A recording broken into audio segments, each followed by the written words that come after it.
When you buy a car or a house, you sign a contract and make payments. And in the end, what you paid for is yours. That was the agreement 40,000 families bought into with the prepaid Alabama College Tuition Fund. I remember thinking this is the smartest thing I've ever done. In the early 90s, Gwen Braden bought into the PACT program for her 2 sons. For her older son, PACT covered everything, just as it promised. But as her younger son neared college age, Braden was told there was a problem. In 2008, we received a letter from the state treasurer's office saying that the PACT fund was in trouble. In so many words, the program was broke, and the money families sent in year after year wouldn't cover their kids' college after all. News to Braden, who had no idea that was even a risk. You would see the word guaranteed throughout the contract, and you would see a contract. You would see a contract that has no provisions for dissolving the fund.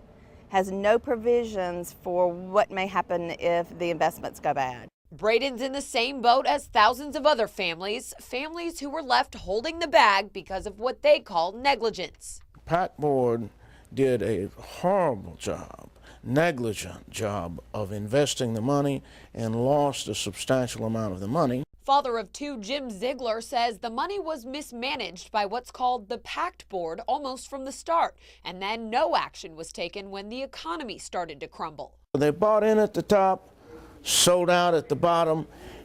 Naturally, a 6th grader would know that that will lose the money. So how can the PACT program get out of paying? State Treasurer Young Boozer says the contract parents signed was never a guarantee. It was just marketed that way. There were marketing differences at certain periods in the program's life. It is not an obligation of the state in any way whatsoever. If there were any other contract with the state on building roads, bridges, paving, whatever it may be, if the state did not honor that contract, there would be an uproar about it. Boozer says it's not a contract with the state, but with the PACT board, which is made up of state officials and members appointed by state officials.